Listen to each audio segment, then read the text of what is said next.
I just sent a new one. Is it not going? No. Oh. No. There we go.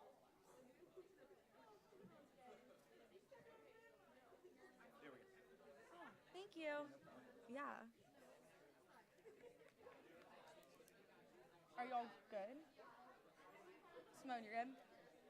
She good? Okay. Well.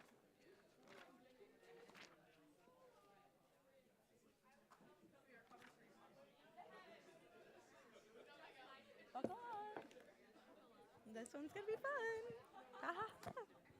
I'm gonna start. Okay. The Senate will now come to order. The Pledge of Allegiance will now be led by Chief of Staff Kohler, followed by a moment of silence and reflection.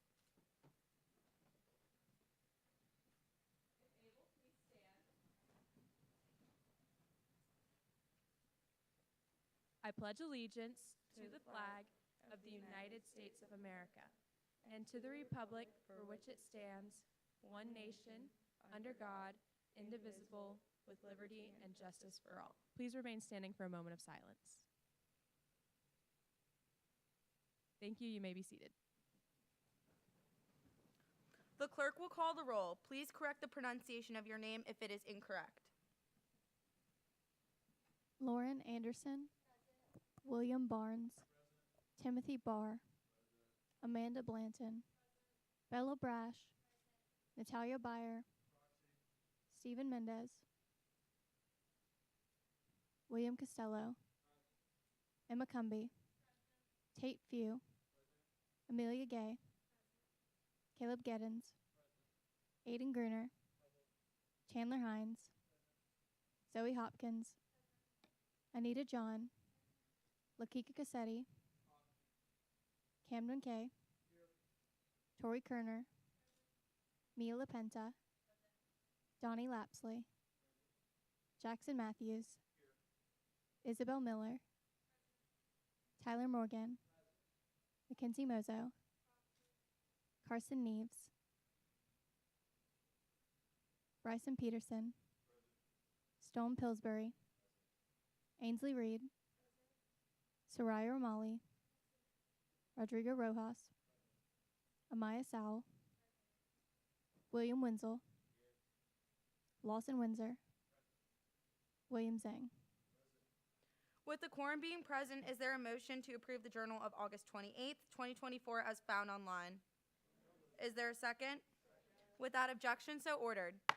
We're now in line for general orders of the Senate, beginning with reports from Senate leadership. Is there anyone willing to speak on behalf of the Rules Committee? Chairman Barnes, you are recognized.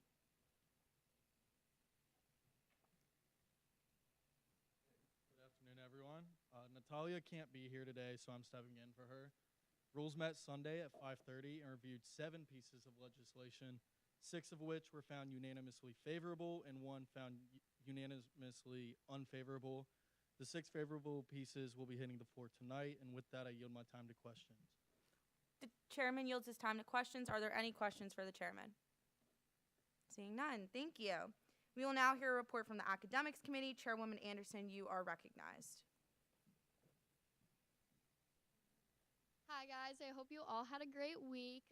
Academic Committee did not meet this week because it was on Labor Day, so our meeting from last week will be right after Senate today, and then our normal meeting time will be 7 p.m. on Mondays, so I don't have any updates since we haven't met yet. I yield my time to questions. The chairwoman yields her time to questions. Are there any questions?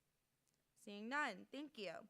We will now hear a report from the Finance Committee. Chairman Wenzel, you are recognized. Hello, everyone. We meet on Fridays at 3:30. Really love for more people to join. We'll start reviewing requests, our first batch of requests this Friday. I'll also be, as far as the bill that we have on the second reading calendar, I'll be motioning later today to indefinitely table it.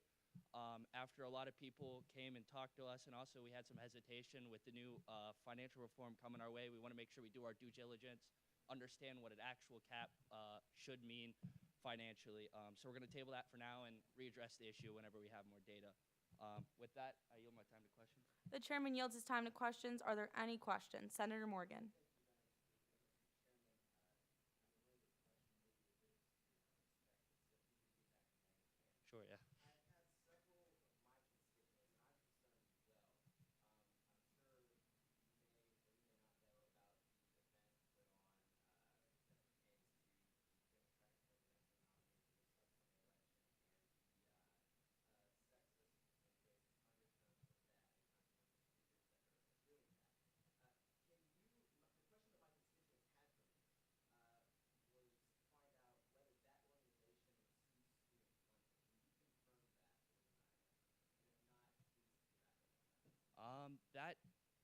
that request is coming through this Friday, and we are having a dialogue with them. As far as the finance committee is concerned, our main job is to understand and talk about the codes. So that's our job here, and then it'll be coming to the body as a group, and from there, that's you guys' decision further. Yes.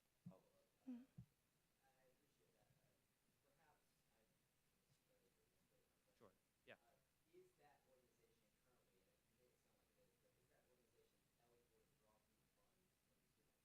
They are a student organization, so yes.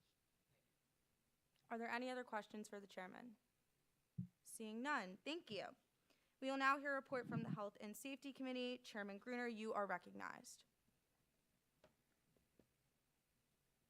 Hey guys, great to see y'all again. So we met last week at Thursday at 4:30 p.m. We discussed multiple different things, but the main thing going on right now and our new main initiative actually has to do with a drink testing tabling event, which is actually being led currently by Senator Blanton. So she's going to be heading up a lot of the coordination for that. We also have 3 smaller initiatives that we're also currently in the process of working with. Right now we're in the process of collaborating with the VP's office. We're working to work on the safety week and trying to insert ourselves wherever we can, which brings me to my all major point. Huge shout outs to Senators Hopkins and Cumby. They met yesterday and they developed this absolutely amazing QR code and website page. Once it gets reviewed by the Health and Safety Committee tomorrow, I beg y'all to please take a look at it, send it around, because they had so many links, information, practices before and after, and it's really an amazing website for y'all to go check out. And with that, I yield my time to questions. The chairman yields his time to questions. Are there any questions for the chairman? Seeing none, thank you. We will now hear a report from the Inclusion and Equity Committee. Is there anyone willing to give a report on the Inclusion and Equity Committee? Vice Chairman Caslow.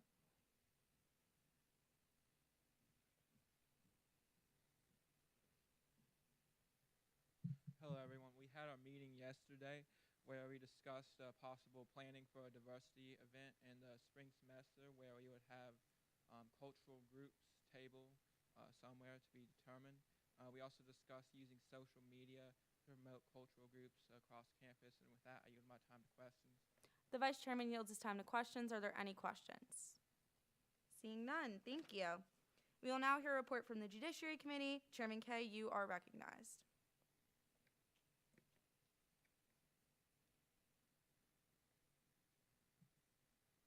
Good afternoon. Judiciary met this Friday from the hours of 12 to 1. We had three issues on the docket. The first one was SBL 06, which was found unanimously unfavorable. As mentioned before, this bill is being tabled today. They were just concerned particularly about the amount of money that the floor was being raised to, as well as a couple of other minor issues. The other 2 pieces we had were interviews, my apologies. Hagan Hyatt was found unanimously favorable for the position of Elections Deputy Commissioner.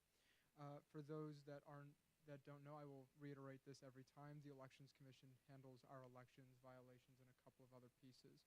The committee found that Mrs. Hagan was incredibly grounded with a history of student government service and a knowledge of the institution and position. She has previous experience that will serve the position and the body incredibly well.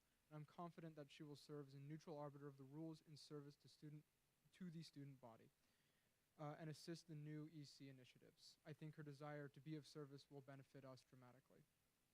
The other interviewee was Mr. Deason. He was also found unanimously favorable for a Constitutional Counsel Associate Justice position. The committee found that Mr. Deason possessed a legally oriented mind. He is a law student, which does tend to help.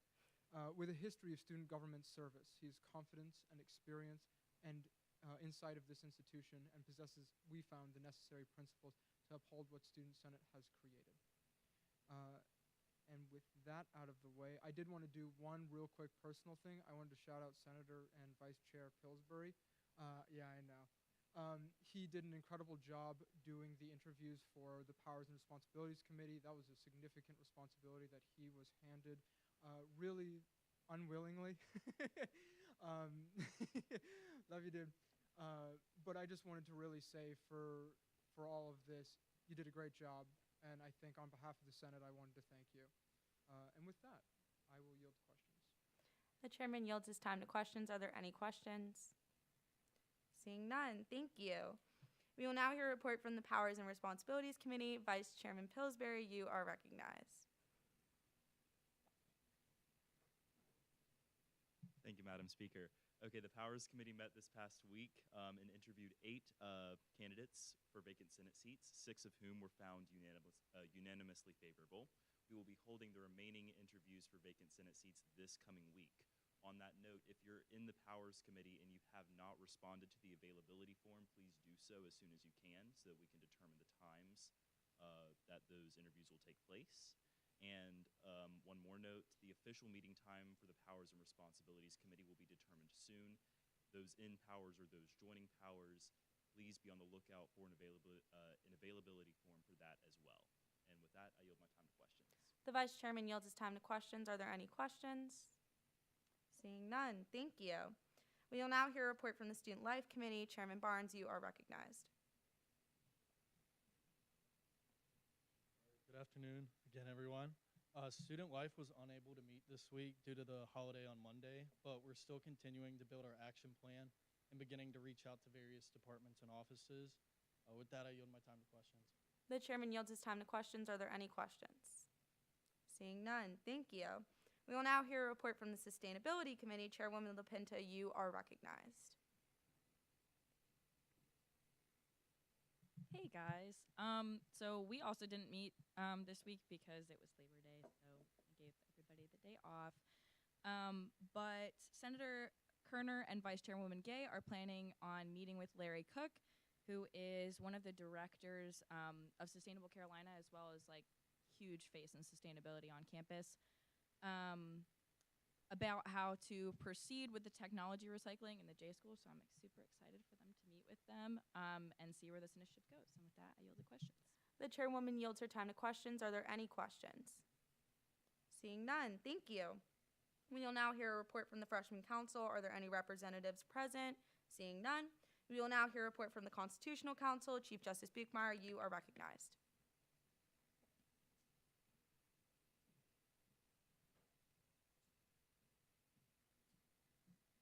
Good to be back.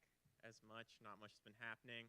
After a quick conversation and an email sent, turns out we did not have the current Constitution on the website. That's been sent over. Actually got updated in February, so we've had it for a while, but hopefully that will get resolved and it's up there.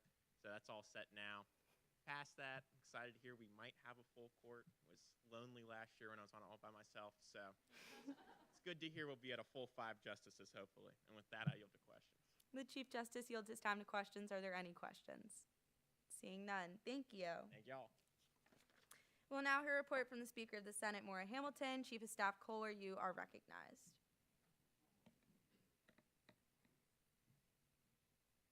All right, hello everyone. Welcome back. Hope you all had a great weekend. Hope you got some rest, caught up on some schoolwork.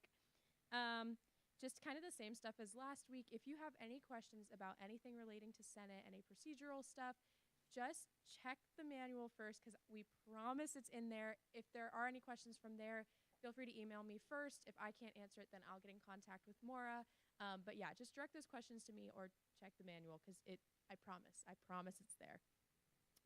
Again, with attendance, make sure that you're submitting that attendance form and that you're emailing me and making sure you appoint your proxy.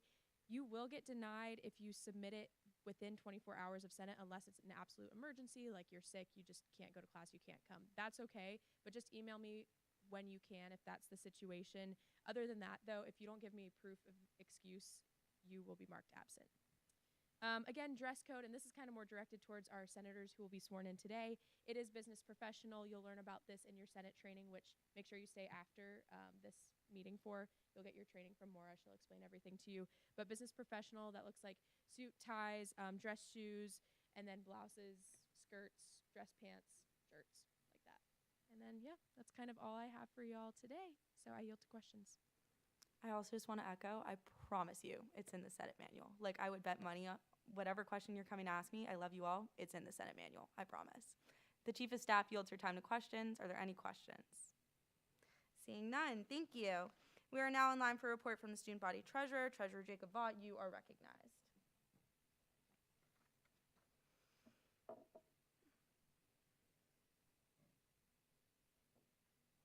Hey y'all. It's gonna be a little bit jumbled up. It's not super organized. Just got here, but we have a bunch of requests coming through for Finance Committee. Don't know if Chairman Wenzel talked about that. Our internal budget is about 5% utilization, so I'd recommend reaching out to, I guess, Speaker Hamilton or whoever to get any initiatives pushed through. Again, the majority of that 5% budget that's being used is just for stipends for execs, so I really recommend we utilize it for other things. Except I don't like when it's used all in the semester. A lot of work for me. Let's see. We have requested 18% of our fall budget. So this semester budget from the Finance Committee, we have 25. Let me see, sorry. We have 29 requests coming in, and 10 of those require dialogues for this week, so that'll be an exciting week for the Finance Committee to do. We have 4% of our spring budget requested for already, so that's good. Talk to a few orgs. Our next workshop is going to be September 10th, 8 p.m. in Russell House 303. It's a smaller room, so we're probably not going to advertise it as much since I reserved the room a little late, so don't have that. Can't get a big room, so I can't market it as much and get as many students. Our finance page is up. So the student government finance page is up. The link, I discovered the issue why we can't find the link. The link is not on the student government page.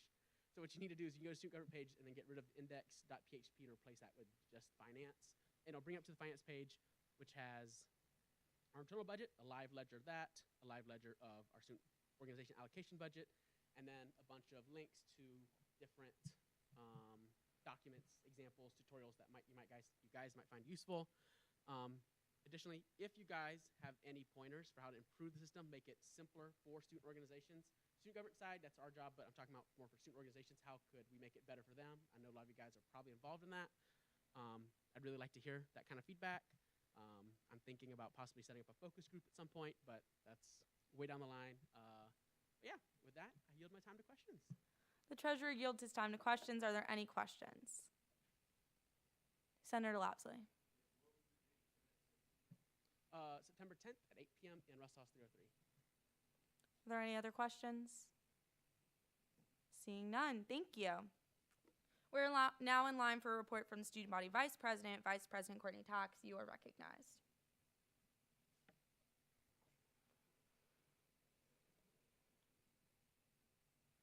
Hi, friends. Okay, shorter this week. Well, maybe. We'll see. So I met with the Health and Safety Committee. I'm really happy with the partnership that we've kind of developed. We talked about Safety Week. We talked about Stigma Free Week. A big, big, big thank you to those senators. I greatly appreciate all the help that you guys have put into this. We're really excited. I'll talk a little bit more about what we'll be handing out because Safety Week is next week. Again, just kind of an overview. Monday is Pizza with the Pups. We'll be handing out pizza.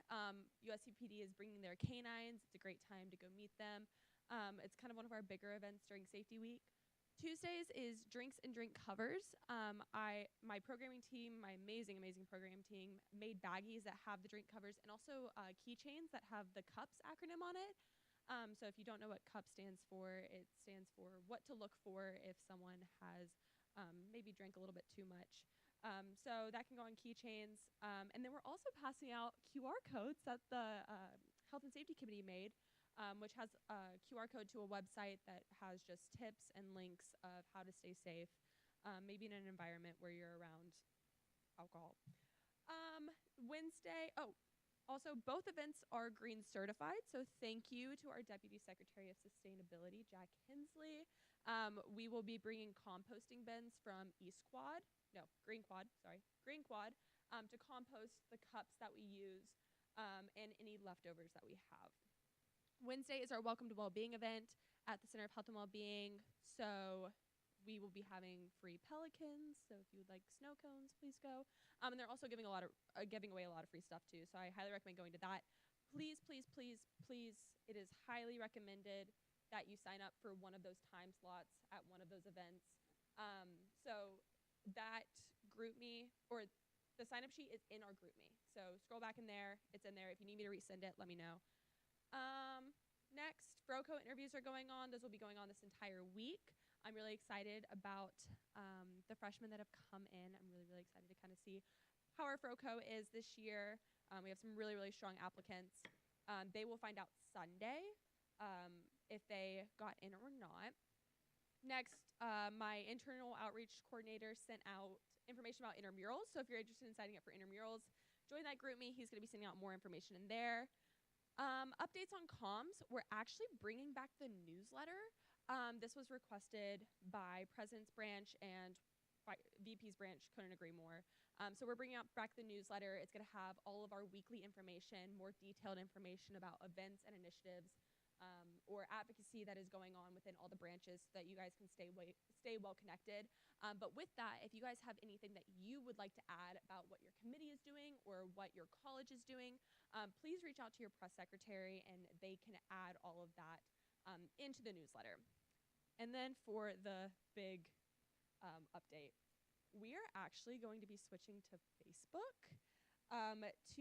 for our internal communications.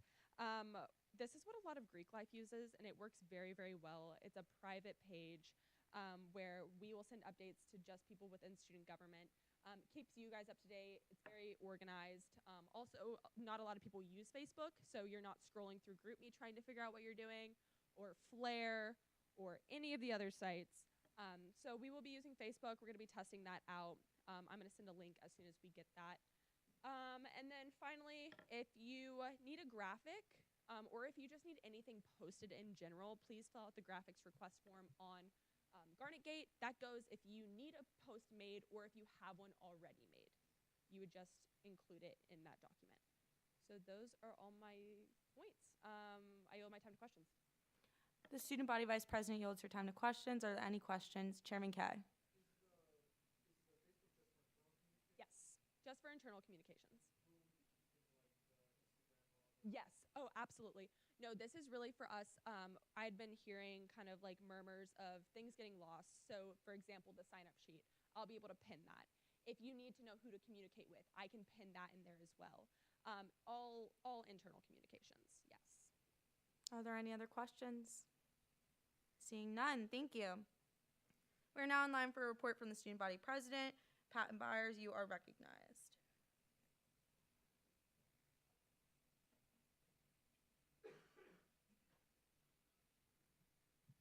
Really upgraded. We have a mic that works this time. This is great. Awesome. Well, I just want to give you all some quick updates. Getting closer, I know we talked about this past few weeks, getting very, very close to an announcement on an excused absence policy regarding mental health. Just had a meeting just about an hour and a half ago with the Office of Student Advocacy, and they're very interested in this pilot program and seeing it come to fruition. So I will be meeting with Faculty Senate, actually here a few hours before y'all next week, to talk to them about the good and the positive that's happening for students and for faculty alike. So that's pretty great. So some interesting facts I heard from student advocacy as well. I thought y'all would maybe find interesting. Just last year, 7,588 students requested an excused absence through them just for anything, and that is up 75% from 2 years ago.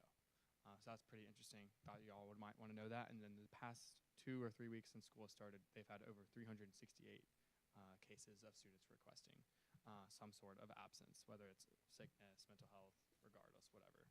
So that's kind of interesting. Thought y'all might want to know that. I had a productive conversation, and we talked about this last week, with the campus rec director this morning. Some of those conversations regarded equipment, club space, and recreational space like pickleball courts and things like that. So I'm going to be sending out an email and conversations with some of the health and safety leaders in Senate to work with my cabinet, and we're going to have a task force on this to an extent. We're going to meet with campus director again to work on some of these things. So I feel pretty good about that, but he's very great to work with, and excited to get to work with him more. His name is Jim, by the way. Water bottles went very successful in the student section. I can't tell you how many times I've heard from whether it's athletics saying it's the best initiative they've ever done with students, or whether it's from USCPD telling me that they've had the least amount of pass outs in the student section in the past few years, and they attribute that a good bit to water, or whether it's just the Center of Health and Wellbeing opening up more conversations and dialogue. It was really a great initiative, and we're going to continue this for the rest of the year. So this is really something for all of us to be proud of. So thank you all for all of your help on that as well. Also, regarding Saturday, Uber discounts were available for the first time and then we'll have that for 6 more home games that come up in the next few weeks. We're going to, just a little change in the Uber discounts, they're going to be bigger quantity-wise. So instead of $5, at least for this next game, it's going to be $10. And probably for the next few games after that. We want to make sure that students are getting it and more bang for their buck. If they're spending $40 on Uber, $35 might not do much, but that $10 off might take it to the next level. So hopefully that will be good for them. I'm going to shout out the comms team and Courtney's branch a little bit here as well. On a side note, this past week we reached over 14,736 accounts from our videos and posts. And the 3 videos that we collabed with other accounts reached combined over 60,000 views.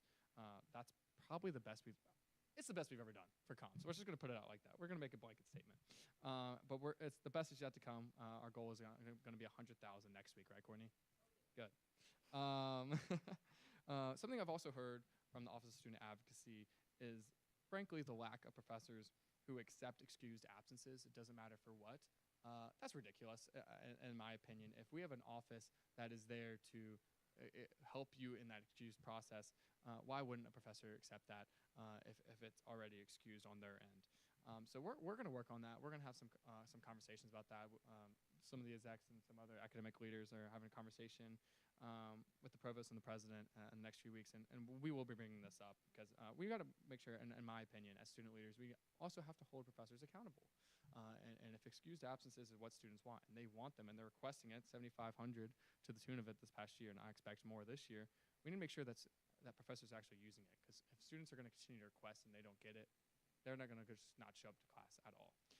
And we can't have that. So I just want to let y'all know that we are going to work on that, and I hope to have y'all's help and hopefully approval on that as well. Also, I'll be having bi-weekly meetings on after-hours shuttles. Those will be starting in January. We've talked about that a lot the past few weeks and throughout the summer. Once again, probably one of our biggest initiatives that will start in January. We're going to just really tuning out all of the things that are going to happen with it. But happy to give you all more updates as we meet more. And then I got an update from Bryce Bible, our new CIO on our campus. We've been working on the House of Wi-Fi campaign. We're all familiar with that, correct? Yeah? Good enough? Yeah. Okay. What's that? We all know about it. So House of Wi-Fi campaign had over 355 responses in 1 week. So students are actually using the survey. And actually, with the new update in the Russell House, they've had 75% of that feedback in Russell House has been positive feedback about the Wi-Fi and how much it's changed from this last year to this year. That would not have happened without student government advocacy, especially in Russell House. So that's very impressive, whether that's the House of Wi-Fi campaign or just the Wi-Fi being renovated in general. So let's be very proud of ourselves and last year's administration for what they did as well. So I attribute that to Student Body President Thompson and the rest of us. So good job on that end. I'm going to open it up to questions from y'all, so I'll yield to questions. Student Body President yields his time to questions. Are there any questions? Senator Brash.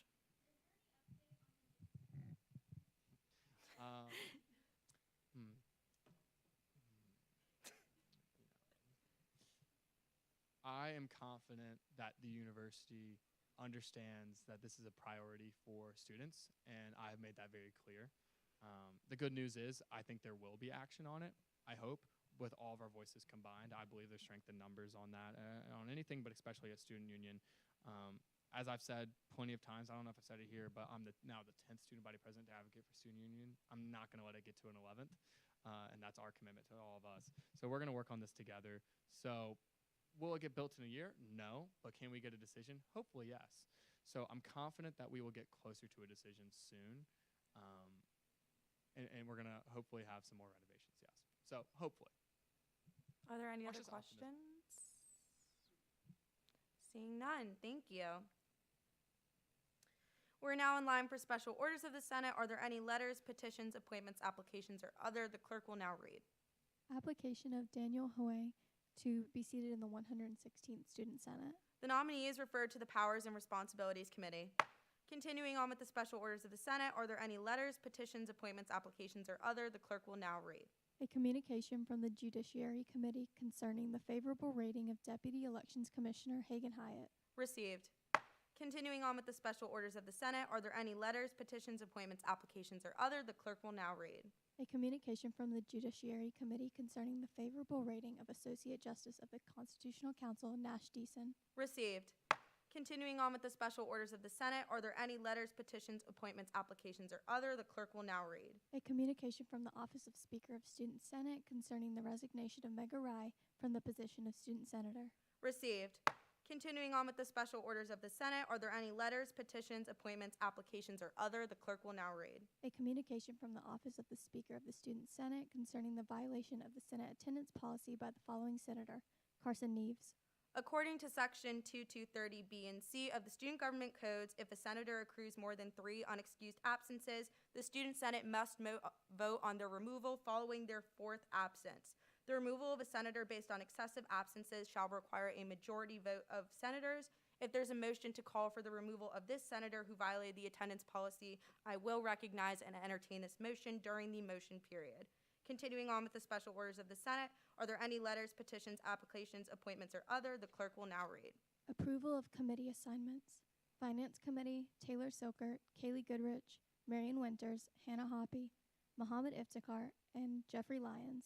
Sustainability Committee, Taylor Silkert, Kaylee Goodrich, Marion Winters, Hannah Hoppy, Mohammed Iftikhar, and Jeffrey Lyons. Student Life Committee, Taylor Silkert, Kaylee Goodrich, Marion Winters, Hannah Hoppy, Mohammed Iftikhar, and Jeffrey Lyons. The question is of the approval of committee assignments en bloc. All in favor say aye. All opposed? The ayes have it. The committee assignments are approved. Continuing on with the special orders of the Senate, are there any letters, petitions, appointments, applications, or other? The clerk will now read. Seeing no more special orders of the Senate, we are now in the motion period. Are there any motions on the floor? Chairman Barnes. There's been a motion to remove Chairman Barnes from the ad hoc committee. Is there a second? Without objection, so ordered. Senator Miller. There's been a motion to remove Vice Chairwoman Miller from the Inclusion and Equity Committee. Is there a second? Without objection, so ordered. Chairman Wenzel. There's been a motion to indefinitely table SBL 11605. Is there a second? All those in favor say aye. All opposed? The ayes have it. The bill is now tabled indefinitely. Senator Hopkins. There's been a motion to add Senator Hopkins to the Finance Committee. Is there a second? Without objection, so ordered. Chairman Barnes. There's been a motion to add Speaker Pro Tempore Byer to the Student Life Committee. Is there a second? Without objection, so ordered. Vice Chairman Pillsbury.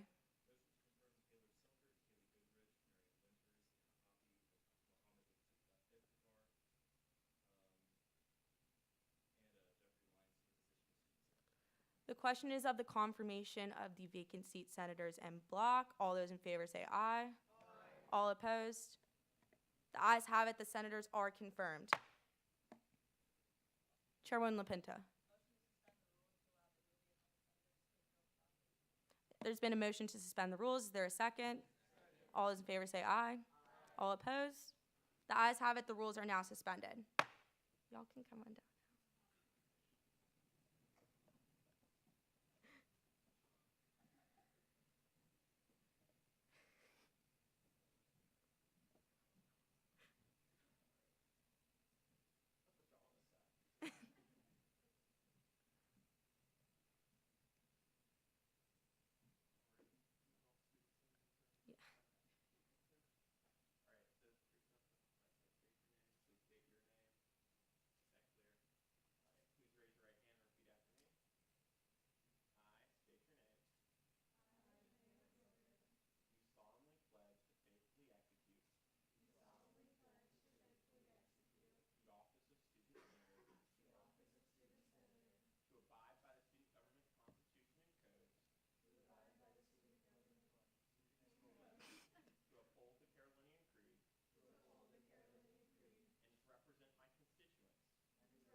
Y'all can sit with the body now because you guys are all senators. Congratulations.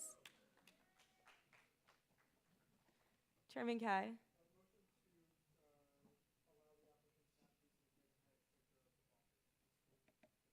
Chief Justice Buchmeyer, if you can come on back down.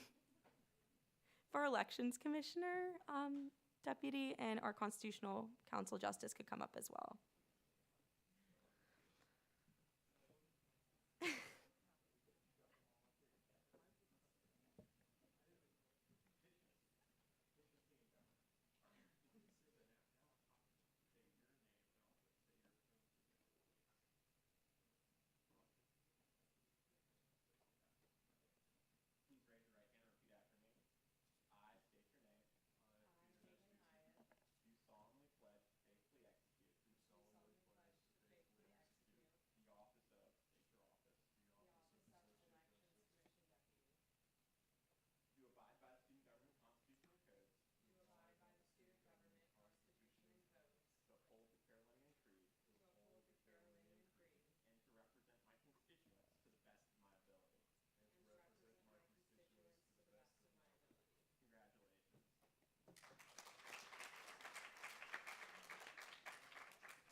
Chairman Kay.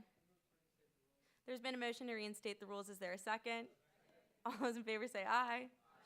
All opposed? The ayes have it. The rules are now reinstated.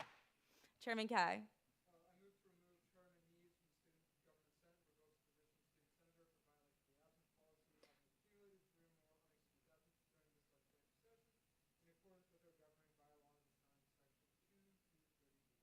There's been a motion to remove the Senator Carson Neves from the body due to his violation of the absence policy. Is there a second? All those in favor say aye. All opposed?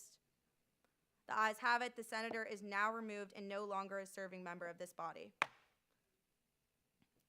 Senator Pugh.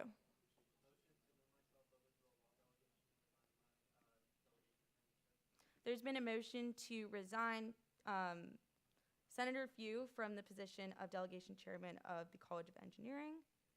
Is there a second? And do two. All those in favor say aye. All opposed? The ayes have it. He's now resigned. There's been a motion to move Senator Few to the College of Law delegation. Is there a second? All those in favor say aye. All opposed? The ayes have it. The senator is now moved. Are there any other motions on the floor? Senator?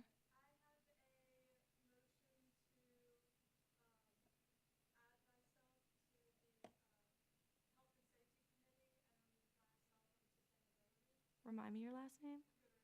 There's been a motion to remove Senator Goodrich from the, which committee do you want to be added to? And remove from Student Life.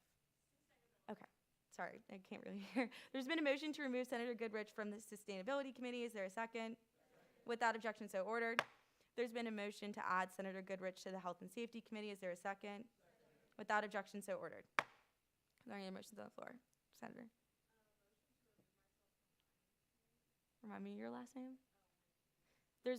There's been a motion to remove Senator Winters from the Finance Committee. Is there a second? Without objection, so ordered. And tell me your last name. Guys, I haven't met them yet, I promise. There's been a motion to remove Senator Hoppy from the Student Life Committee. Is there a second? Without objection, so ordered. There's been a motion to add Senator Winters to the Academics Committee. Is there a second? Without objection, so ordered. Are there any other motions on the floor? Senator Winters. There's been a motion to remove Senator Winters from the Student Life Committee. Is there a second? Without objection, so ordered. There's been a motion to remove Senator Goodrich from the Finance Committee. Is there a second? Without objection, so ordered. Senator Winters. There's been a motion to remove Senator Winters from the Sustainability Committee. Is there a second? Without objection, so ordered. Senator Hoppy. There's been a motion to remove Senator Hoppy from the Finance Committee. Is there a second? Without objection, so ordered. Are there any other motions on the floor? Okay, seeing no more motions, is there a motion to dispense of the motion period? Is there a second? Without objection, so ordered. We are now on the call for the introduction of new legislation. The clerk will now read.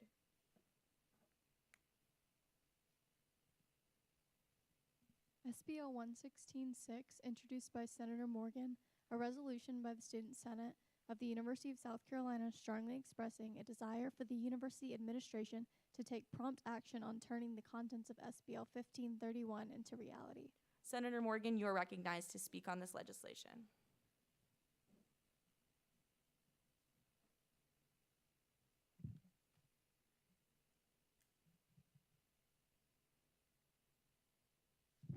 Thank you, Madam Speaker. Folks, this resolution before us is basically serving as a follow-up to a bill that was passed by me, batting 1,000, passed by me last term. For those of you who were senators last term, you would remember that the Senate passed a recommendation recommending that busts of prominent figures in the history of this state and the history of this university be placed back into the reading room of the South Caroliniana Library. Those busts were present prior to the library's 6-year renovation, which was completed last year. Unfortunately, those busts are nowhere to be found, but we do know that the university does indeed have them. It was agreed upon by the Senate. I tried to look into the specific list, couldn't come up with anything. It was agreed upon the Senate that when we passed it, we would be putting the ball in the university administration's court, that when that passed, when they would see that recommendation, they would be the ones to decide who goes back in there. So if there were some people with an unsavory past who were busts in the South Caroliniana Library before, we were putting the onus on the university to make the decision not to reinstate them. And so that's what this resolution is not reinventing that. It's just saying we're trying to follow up on that.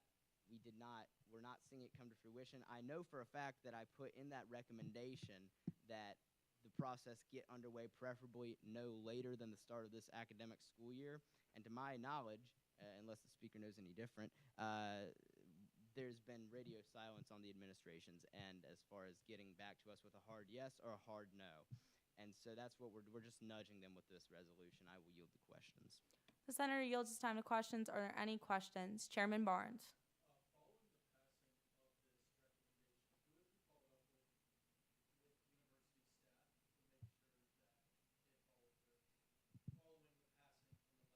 What I will tell you is this. In the last Senate, I made sure that it would go to the people relevant to oversee this. If you know in the bottom on the legislative templates, it says it goes to President Amaritas, President Byers, so on and so forth. I added that it would go to the Dean of Libraries. So they should have gotten that, and they should have gotten a copy of that upon its passage. And so with that in mind, like I said, they should have been aware of this, and so this is just us following up on that. Chairman Barnes.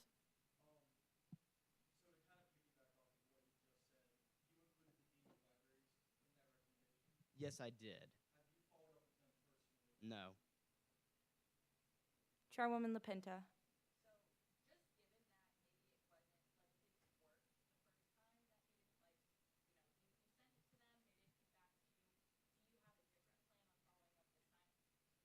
I mean, of course, I think that passing 2 pieces of legislation on this matter would indicate that it is important to the student body. As we are representatives of the student body, it's important to us. And with that being said, I will accept responsibility and I will follow up with them personally. You have my word on that upon the passage of this legislation. Yes. Are there any other questions on the floor? Senator Few.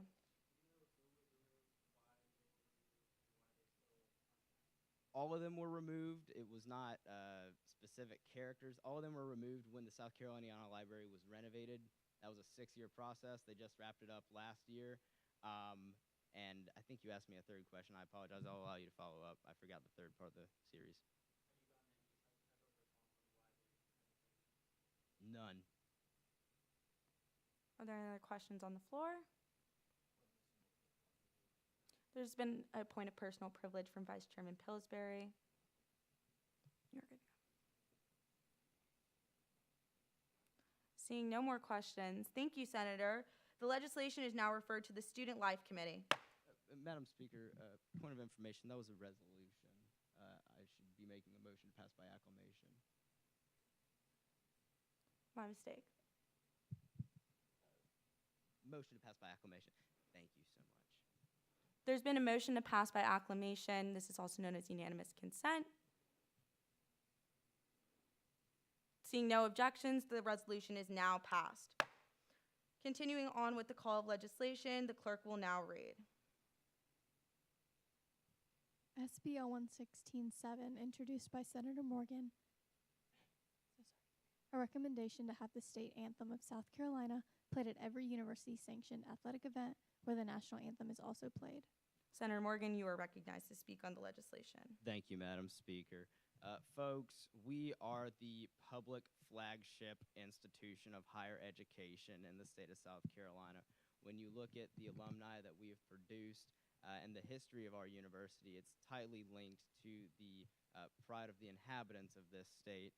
And I received this idea that we ought to add at every university-sanctioned athletic event, when the national anthem is played, I got the idea that we should play the state anthem following it.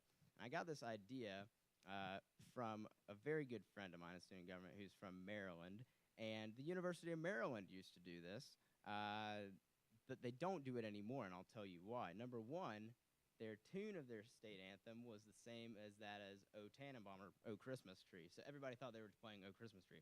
But also, the state anthem of Maryland had direct linkage to the CSA. The lyrics in our state anthem do not. It speaks to the history and the beauty of our state, and I would be happy to read these lyrics on the floor for any senators who would be interested. But that's basically what it's doing. This recommendation is saying, following the national anthem, we recommend that the state anthem be played. It's not too long. It's not one of those things where it has 7, 8, 9, 10, 11, 12 verses. And it would only probably take about 2 minutes, 15 seconds max. I will yield the questions. The senator yields his time to questions. Are there any questions? Chairman Gruner.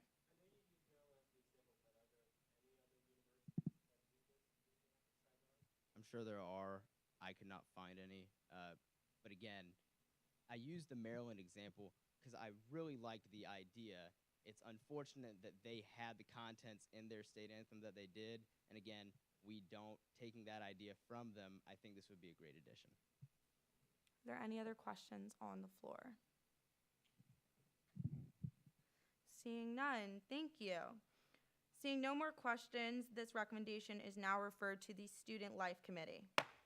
Continuing on with the call of new legislation, the clerk will now read. SBL 1168, introduced by Senator Morgan. A recommendation that the University of South Carolina not hold classes on the day before Election Day in school years where federal elections occur. Senator Morgan, you are recognized to speak on the legislation. Thank you, Madam Speaker. Folks, this recommendation before us, if I can get my trackpad to work, there we go, would basically recommend to the university administration that the day before Tuesdays where there is a federal election, that we have that day off. I think it goes without saying, voting is important. And our age demographic are some of the most underutilized votes in the American electorate. That's just common knowledge. We all know that. And it was quite interesting because being from North Carolina, all my friends who go to UNC or NC State were shocked when I told them that USC gives us Election Day off. And I thought it was a very interesting practice myself. I did some digging. Clemson University gives their students Election Day off as well as the Monday before Election Day off. They use that as their fall break. Under this recommendation, that would not be moving fall break from where we usually have it to incorporate that day before Election Day and election cycle years. It would just be adding an additional day off in election years, the day before Election Day, and in that case, it would be further recommending that the day be made up by starting the school year starting the academic calendar year 1 day earlier. And something I was going to add. And I will mention this. I am fully well aware that the university administration plans the academic calendar out many, many years in advance. This recommendation suggests that starting in 2030, 2031, which is it's the next academic year where there is not a planned calendar. We recommend that it starts there and earlier if possible, but at the very latest, starting in 2030 to 2031, which again, I'd like to reiterate, is the closest academic year that has not been planned yet. I will yield the questions. The senator yields his time to questions. Are there any questions? Senator Few.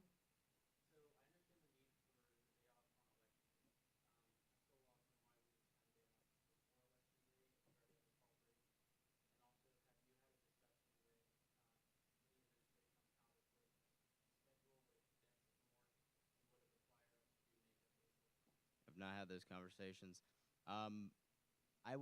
The inspiration behind the idea, because I know you mentioned you don't see why the importance of having it the day before Election Day.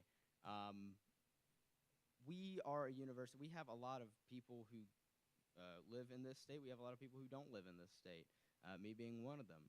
And if you're from a swing state, like me, North Carolina, voting is all the more important. I remember in 2022, I did not do mail-in. I could have.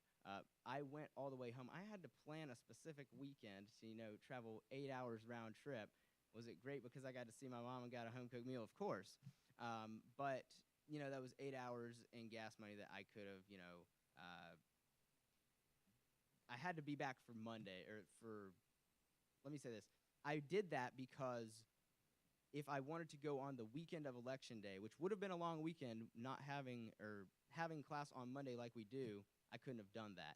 If we pass this recommendation, and if it is indeed implemented, it would allow that to be the case. So I wouldn't be, so students who want to go home and vote wouldn't necessarily be under the gun to, go out of their way to plan an expedition to do so. Does that make sense? And yes, I'm fully well aware that people can do mail-in voting, yes. But especially for those who are in state here, if they want to go home and vote, I want to be able to give them the opportunity to do that. Chairwoman Anderson.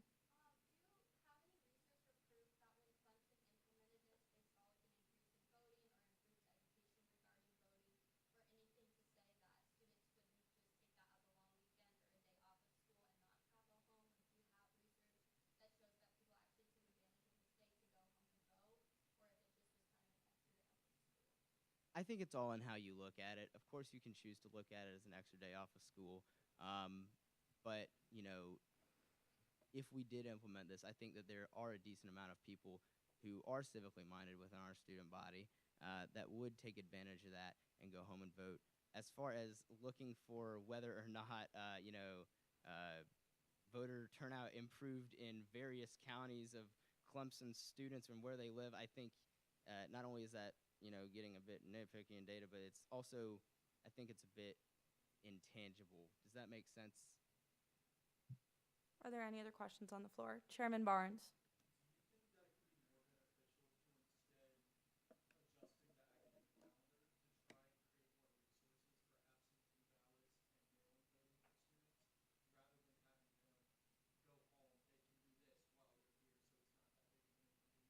I think both methods are very valid. Again, this recommendation is not saying by passing this, and if they were to implement it, it's not saying, oh, students must go home now. No, you don't have to, but it's giving them the option. I want people to have the option to go home and check the box in person, in their home precinct, in their home county. I want people to have the choice to do that. But I do think that it is very relevant to be a civically informed voter, and I think that the passage of something like this, and as well as initiatives that I believe student government has already been at the forefront of, and continuing to do that, I think that would be very appropriate. Are there any other questions on the floor? Seeing none, thank you so much. Seeing no more questions, this legislation is now referred to the Student Life Committee. Continuing on with the call of new legislation, the clerk will now read. SBL 116-9, introduced by Senator Morgan. A recommendation to the administration at the University of South Carolina to purchase the campus of the former Lutheran Theological Southern Seminary. Senator Morgan, you are recognized to speak on the legislation. Thank you, Madam Speaker. I do attend a Lutheran church here in South Carolina. The history behind this is interesting. I didn't realize there were a bunch of Lutherans in this area in the Midlands. It comes from the fact that there were a bunch of German immigrants that settled in this area, as well as the Dutch Fork area a bit to the northwest of here. And so with that in mind, because of that cultural importance to Lutheranism that Columbia has, the Evangelical Lutheran Church of America, for a very, very long time, had their seminary located here in Columbia, and it was run by Lenoir-Rhyne University, which is located in Hickory, North Carolina. And it has come to my attention that due to budget shortfalls and losing millions and millions of dollars every year, Lenoir-Rhyne and their board of trustees has voted to move the seminary to Hickory. They're gutting the buildings. Classes are slated to begin in Hickory starting in January of 25. What that means is there's going to be a shuttered, for lack of a better term, a shuttered miniature college campus. And when I say miniature, I mean miniature, but it does have dormitories, libraries, classrooms, things of the sort. I know for a very long time, something that has plagued this university is, the growth and trying to expand and not there being enough space. And I think that this would be a golden opportunity to incorporate a certain area of the city of Columbia. I know that's something the president has mentioned, integrating us with the city. I think that would be a golden opportunity to do that if we were to purchase this campus. And we've already done this before. I mean, you look at the nursing building that was constructed in West Columbia with Lexington Medical Center. Very, very impressive facility.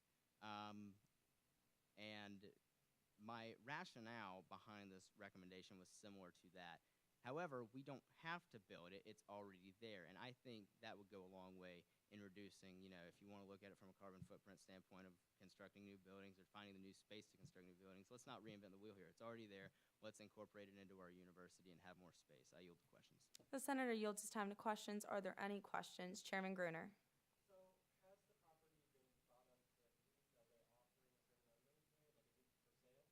The recommendation states that the University of we are recommending that the university take whatever steps necessary to incorporate it. So that means we're putting the onus on them to do the research on this.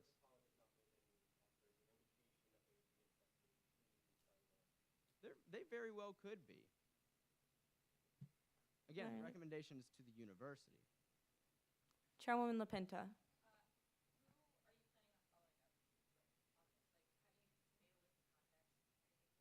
No, but that is something I do intend on doing. I need to talk to people, obviously people who would have knowledge that pertain to buildings and facilities, perhaps people who would know a thing or two about urban development. That would be very relevant, and I do need to do that, yes.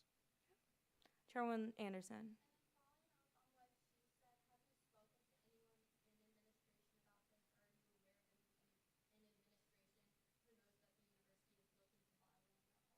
No, but I think that the attitude of we should always be looking to expand, right? I mean, we continuously admit record numbers of freshmen. We continue to grow. Our enrollment continues to grow. And I think that the attitude of looking to expand to accommodate that should be second nature and should be a given at this point. Vice Chairman Matthews. There's been a point of personal privilege for Vice Chairman Matthew. That is approved.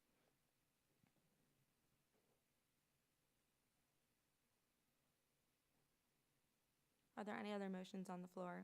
Senator Hopkins.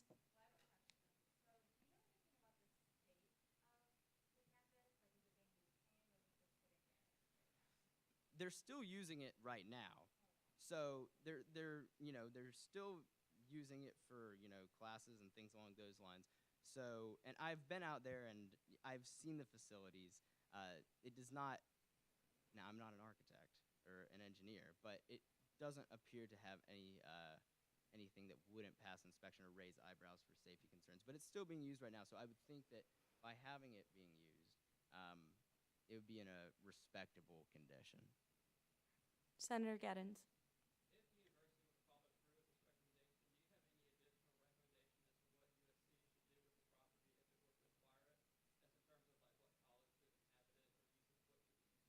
Absolutely.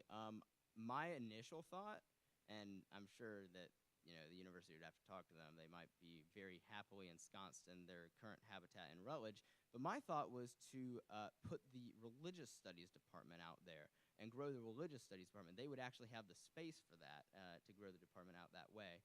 I also think that to have, the way I see it, obviously religious studies was the thing that came to my mind.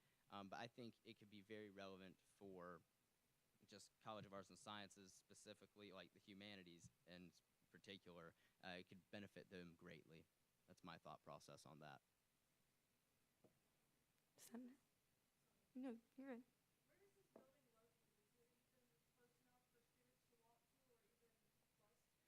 I think it is very close to Bus 2. It's near Columbia College. It's in the Seminary Ridge neighborhood, which is about 10 minutes away from downtown.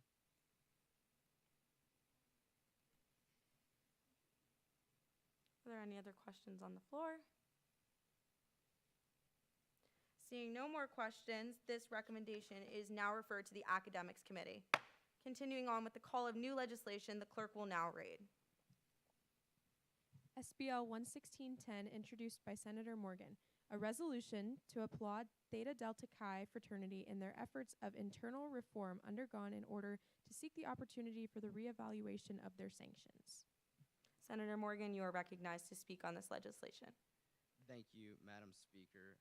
Folks, as we just heard from the very lengthy subject title of this recommendation, I rise today in support of Theta Delta Chi fraternity. They are currently a fraternity that has been removed from campus. They have been sanctioned by the university. This all came about in the fall of 2022. And I've met with these individuals, the people who are currently in the fraternity's leadership, and I can tell you that the people who are in leadership now are truly invested in turning over a new leaf and moving past what happened. Now, all the people that are in leadership currently were not in leadership when these sanctions came down from the university, when this was handed down. I know the fraternity tried to appeal it to no avail. I applaud them for using the resources available to them. I would have encouraged my organization to do the same if something along those lines happened. But the bottom line is this. What they hammered home to me is that they truly have moved on. What happened then, allegedly, according to the sanctions, is not them now. Their culture has changed, and I've spoken with their president. He informed me that starting in October of 2022 up to this current point, they have fulfilled a reformation plan within their fraternity. And I think that if they were not serious about this, if they were not serious about wanting to have these sanctions reconsidered, if they were not serious about wanting to get back onto campus, that they would not have done this. If they were not serious about turning over a new leaf, then they would not have continued to press on and do the amazing philanthropic work that they have been doing. Furthermore, I'd like to mention, Madam Speaker, that they explained this to me. In cases like this that we have seen, it's typical for the national organizations of fraternities and sororities to revoke support for their chapters at that university if they sense that the chapter is in the wrong and that they're a legal liability.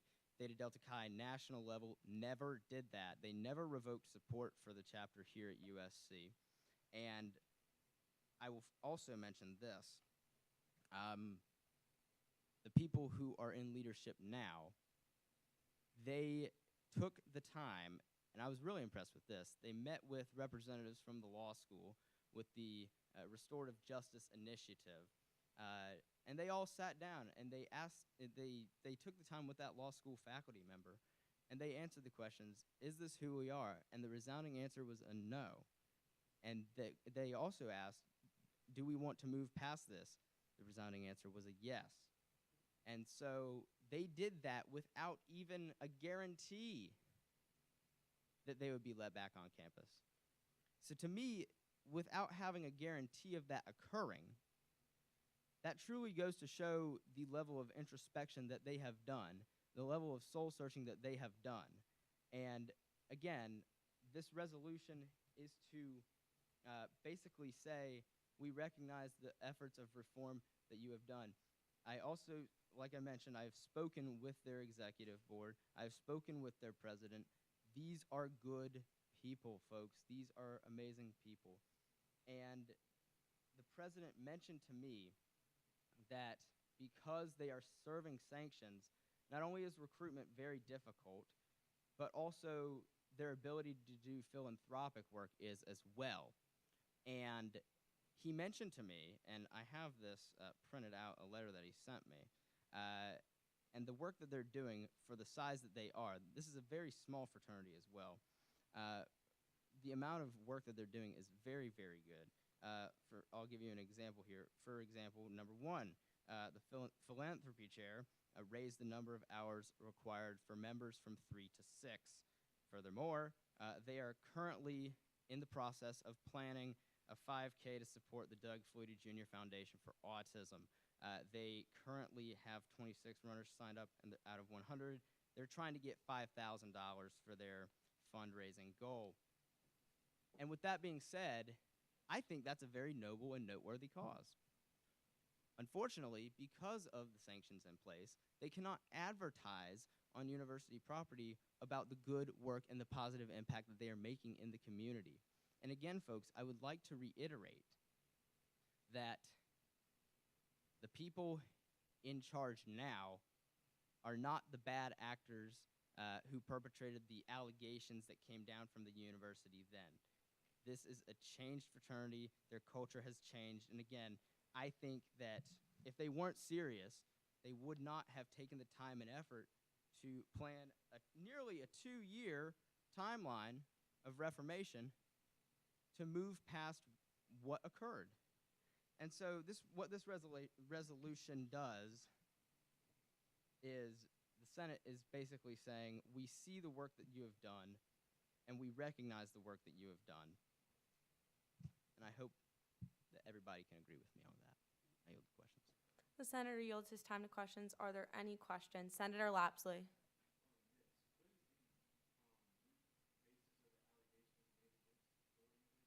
So, it's interesting you mentioned that. I spoke with the president, the current president, and it was made out that when this all occurred, they were left in the dark. The university, to my understanding, there was a suspension. The university launched an investigation, and then they came out with the sanctions. They didn't really tell them what they were accused of. Senator Govich.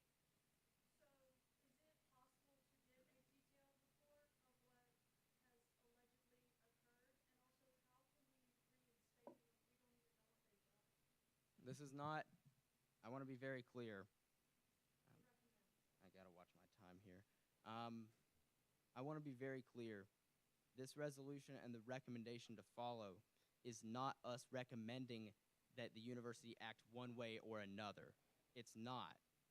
It is not saying we think that they should be off campus for good. We think that they should be reinstated immediately. It's not us saying that. It is us recommending that given what they have done to move past this, that they be given another shot at, or that their allegations be taken a look at again, be reconsidered. Chairwoman Anderson.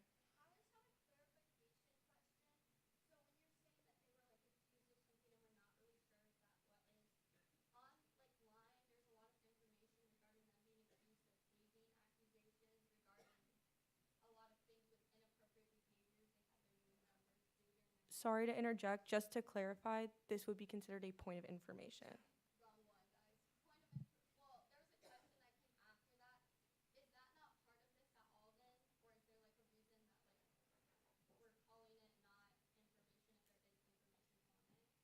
I believe that was what was published. In actuality, again, the people that I have met with and the specific individuals that I have met with, I've known these people before they rushed that fraternity. These are good people. They wouldn't lie to me. They informed me that I forgot what I was going to say. Lord. But they informed me basically that they have always upheld a policy. I remembered what I was going to say. They've always upheld a policy of if you feel uncomfortable doing something, you will not be obliged to do it. And so that's their story, and they stick to it, and I stand by that. Senator Brash. Approved. Vice Chairwoman Gay. Approved. Chairwoman LaPinta.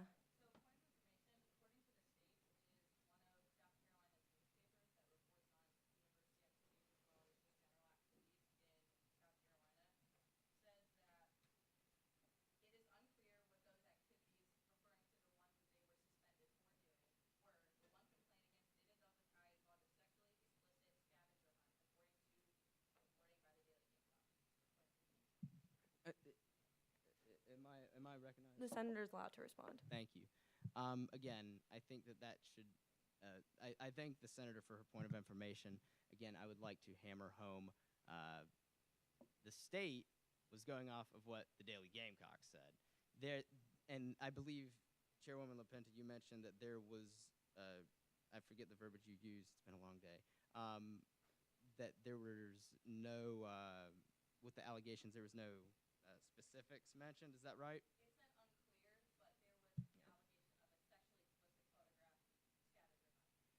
And there you go. I mean, it's unclear if we're taking the state at its word, which, as you mentioned, is a very reputable newspaper. Senator Zhang.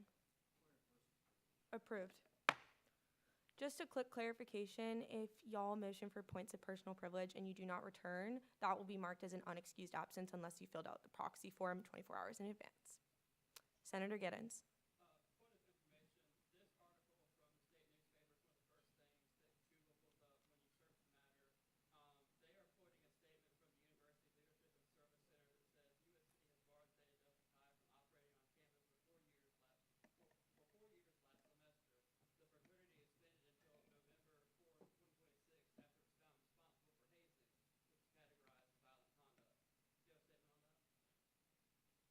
Yeah, and I would point to the lack of specifics mentioned in that state article, but also I would urge you, like genuinely, to look at the good that they have done.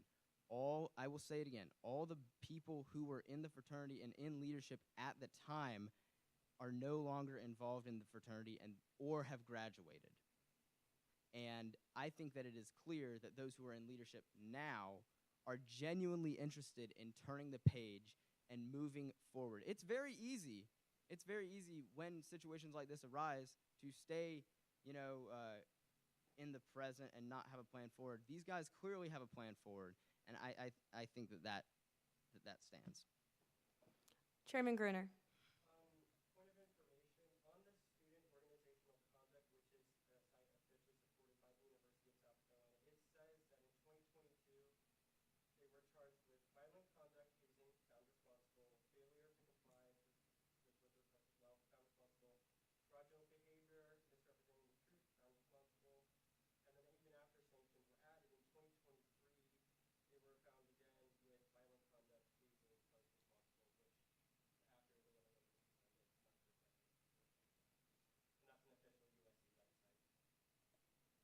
Senator, do you have a response? No. I'm just going to urge all y'all, these point of informations are amazing, but we do also have time to research on our own. Senator Windsor.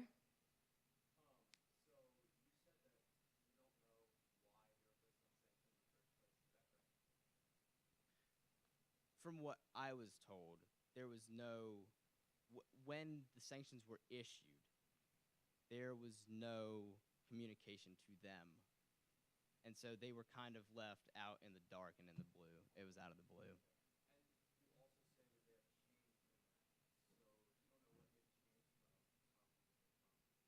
If we're taking what was said at face value, if what was, how should I say? If they didn't know, and they just took what was, put out and promulgated at face value, regardless of whatever happened, it's clear that they were in trouble, right?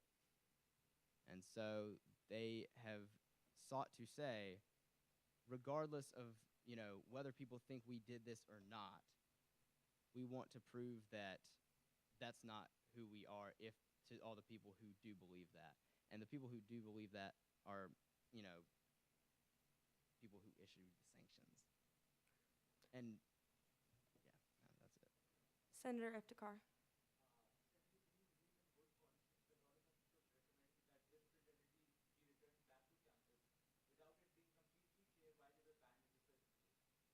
No, I'm not recommending that they be brought back to campus. I want to make that very, very clear. I'm not recommending that. I'm recommending that they be re-adjudicated. And they have told me that. They said, we don't specifically want one ruling or another. We want a fair re-adjudication, and if the university upholds that, we will serve it. That is what they have informed me. Chairman Barnes.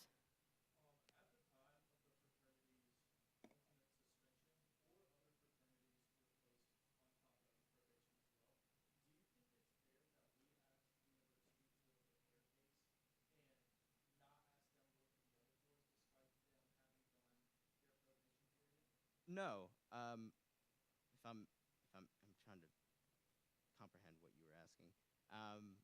But I think that in this case, these individuals who have come to me, who are part of my college, these are my constituents. I'm doing it on behalf of them in that form. They have outlined to me what they have done. I think that if other organizations similar to them come forward and reach out to maybe you or other senators in this body with plans that they have enacted to prove that they have moved on, then yes, I think that would be grounds. But for me, this is the only organization that has presented evidence and concrete proof of reform plans that they have outlined, and so that's why I'm up here.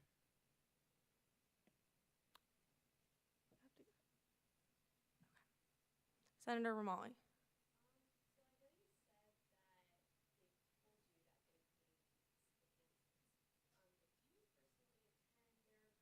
No.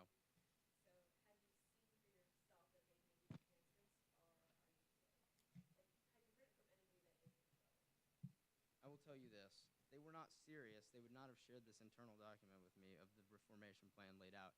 If they were not serious, they would not be continuing to make philanthropic efforts in the community. And I will say, I can prove that one of the events that they are doing is indeed real. So if that's any reassurance to you. But again, I don't think that they would lie about things like this. If they were not serious, they would not have done this. Vice Chairwoman Miller.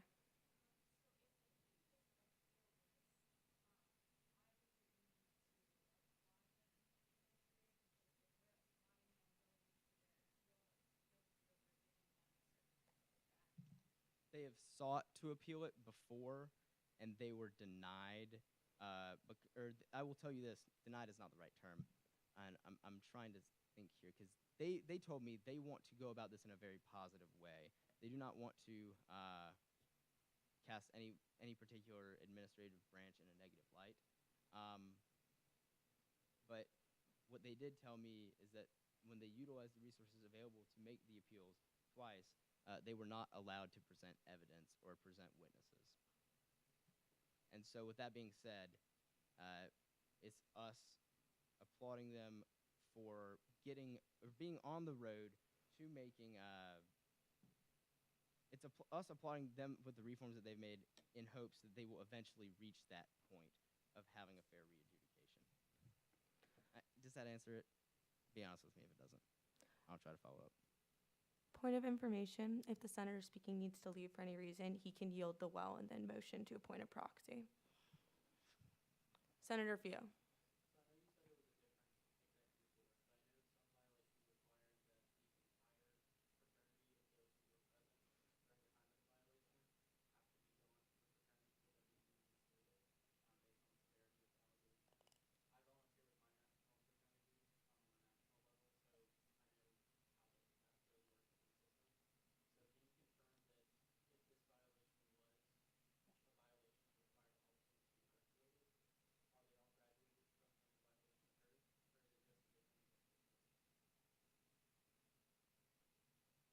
It is like, I don't know if the entirety of everybody has graduated. The numbers that were presented to me would surely seem that way, such as, and let me tell you this, it certainly would appear that way. They only have 19 members now, so it would appear that that might have been the case. I know for a fact it is a different executive board. I don't know the specifics of the sanctions released or of the sanctions in question. Senator Iftikhar.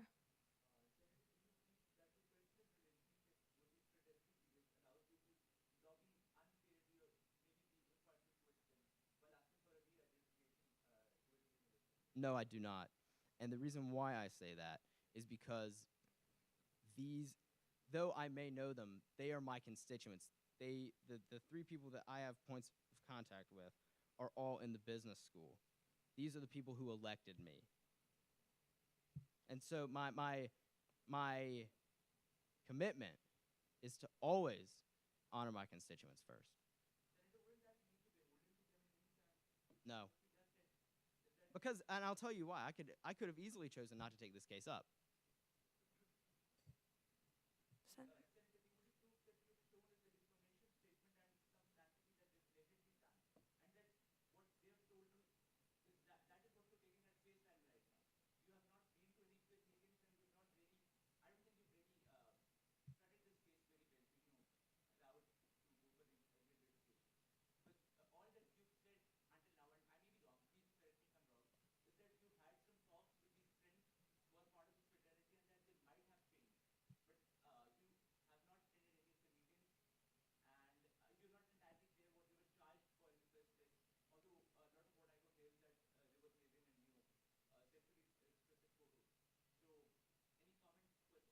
None. I would also like to germane the statement you have not handled this very well. Thank you, Madam Speaker. Are there any other questions on the floor? Senator Reid.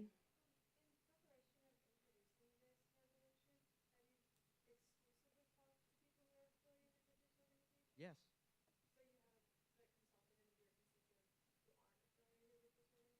No, I have, and they said, I've asked them, I said, if I were to do this, I mean, what is your opinion on this? And they have told me, they said, we would want somebody to stand up for us and do the same if we were in that position. Senator Gettins. There's been a motion to table this resolution. Is there a second? All those in favor say aye. All opposed? No. The ayes have it. The resolution is tabled. No, is that indefinite? Motion to table is it's used in conjunction. Continuing on with the call of new legislation, the clerk will now read. SBL 11611, introduced by Senator Morgan. A recommendation to urge the administration of the University of South Carolina to reconsider the decision of sanctions placed on Theta Delta Chi fraternity. Senator Morgan, you are recognized to speak on this legislation. Thank you, Madam Speaker. Folks, I don't know what more to say than I already said in the first piece of legislation. The only difference is that the resolution was us recognizing the efforts they took with their reforms. This is recommending that the university and the appropriate administrative branches reconsider the sanctions. I want to be very clear. I am not saying they should be reinstated immediately or at the drop of the hat, or the university should rule this way or rule that way. I'm not saying that.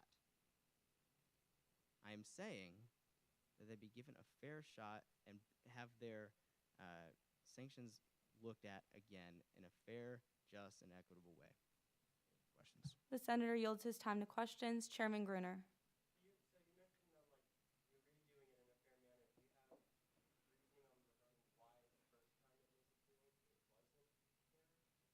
I could, and I'm not going to disclose that because they asked that.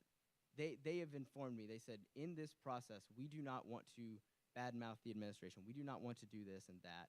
And I'm not going to go into that then, because that would place me in a light that would be going against their wishes. Chairman Barnes.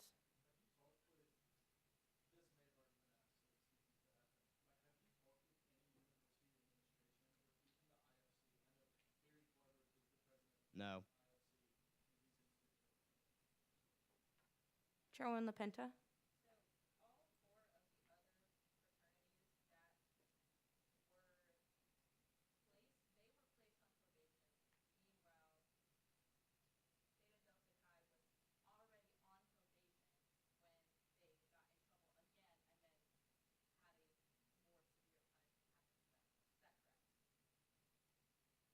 If that is the case, then that's knowledge to me.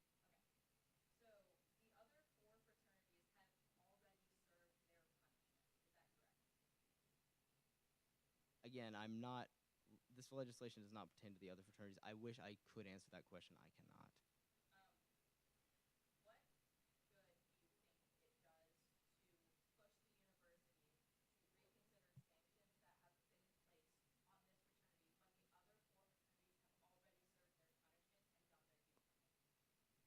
Because I will tell you, I mean, if other universities had, other fraternities had come forward, and if they had come to me as a representative of the second largest college at USC, a student body senator, if they had come to me with comprehensive plans that they laid out, I think that I would be doing the same.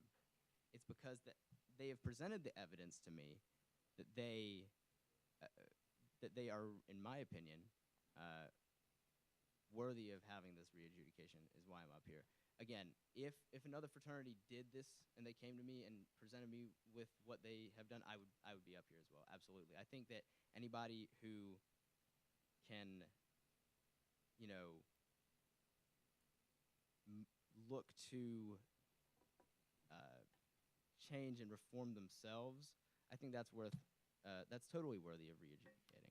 And in this case, again, these people came to me and they presented that. I would be doing the same if another one did. Chairman Gruner.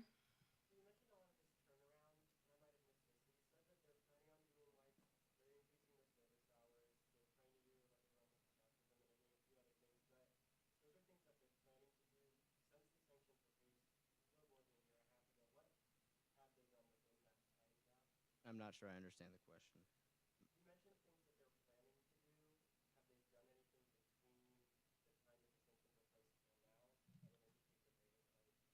Again, I'm sure they have. I mean, I haven't seen their formal calendar, but what I will tell you is this, that due to their sanctions, they have not, look, their ability to reach philanthropic goals and to make the impact that they're making would be amplified if they were to have the sanctions reversed or relieved. Senator Goodrich.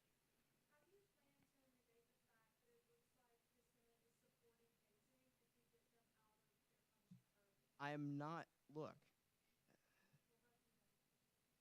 I want to be very clear here. I'm not recommending that they be put back on campus at the drop of a hat. I'm not recommending the university weigh in either way, and neither are they. They have said, if the university upholds these sanctions, we will serve it to its finality. So we are just asking, I don't think in any way that this would make it look like we are endorsing hazing. We are just saying, with this reconsideration, with them moving past this, it's not our place to say that. It's us asking for a reconsideration and not a formal ruling for one thing or another. Senator Few.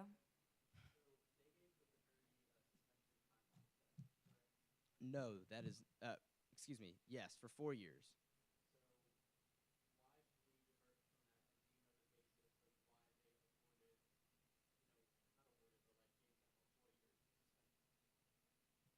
No, I don't. I mean, I'm sure it might have to do with the fact that they wanted that it might have been. I don't know what the university administration wanted. It might have been the thought process that after 4 years, you know, they'll be fully at, you know, scratch, and then they can remake themselves. Again, it's kind of hard to remake a fraternity that doesn't have people in it. Chairman Barnes.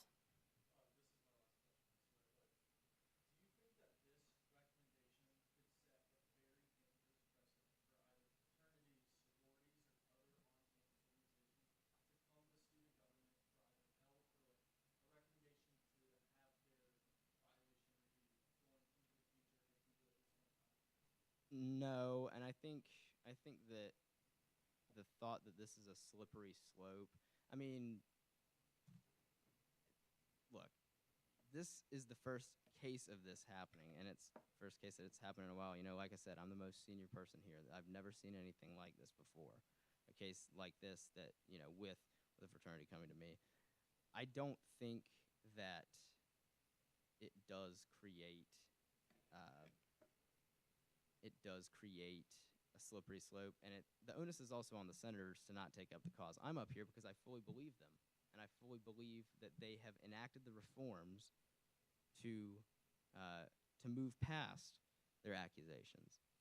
So I think that it does not create a slippery slope, and that, again, the onus is on the people coming to the senators, and it's also on the senators to put it on the floor. Any other questions? Senator Reed.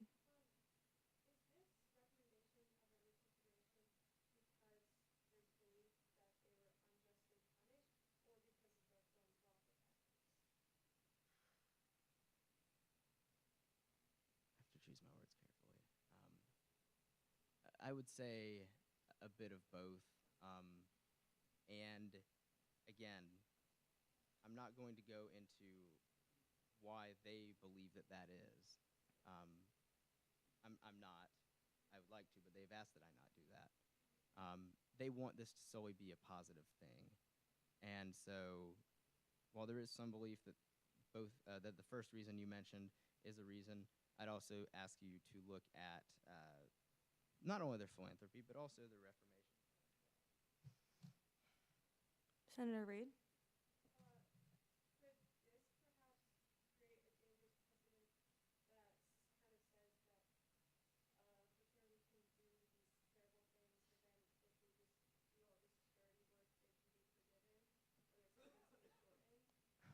No, I don't. Senator Iftikhar.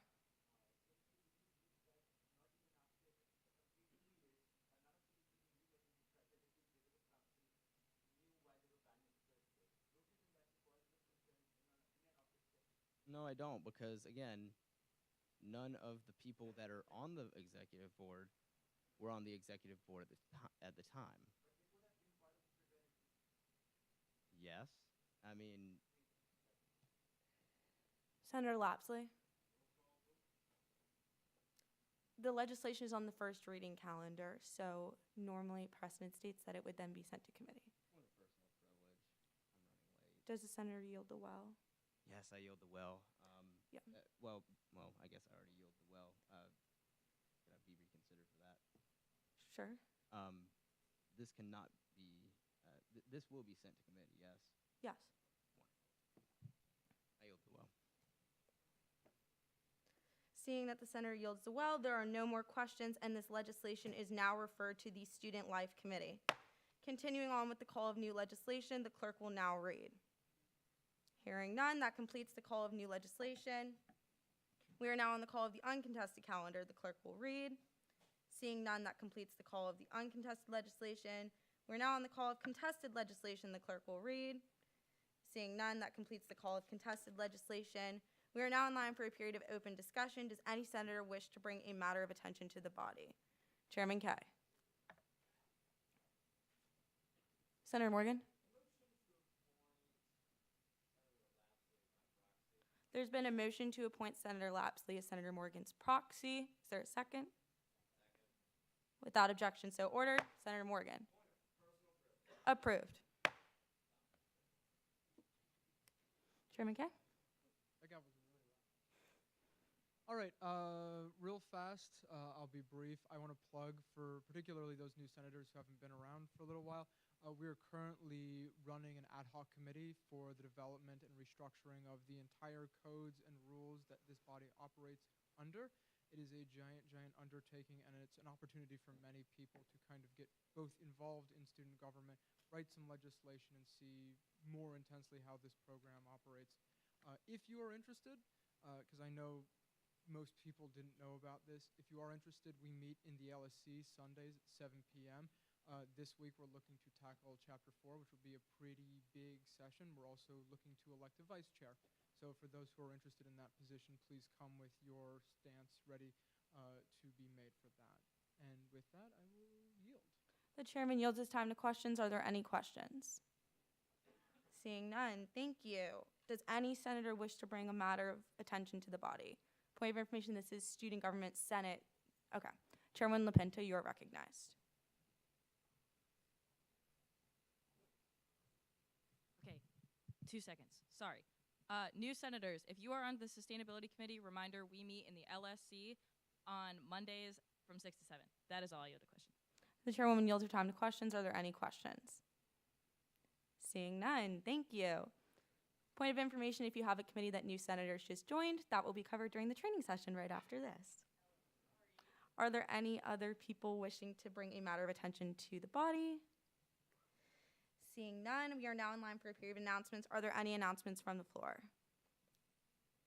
All right, seeing none, I will make mine so unbelievably quick, I promise. First off, you guys did an amazing job today. I was really impressed by all of y'all's questions. Please give a round of applause to our new senators because they are very impressive. I don't think I talked for like 5 months when I was first a new senator, so that's very impressive. I would also like to say, if you guys see Senator Morgan around, please congratulate him. It is no small feat to stand up there and to stand to your guns and to stick by and get questions for that long. And I've been in his place before. It's really hard, and you guys will all be in his place at one point. So I hope that you guys congratulate him because that is a lot of legislation, and that truly does show his seniority here.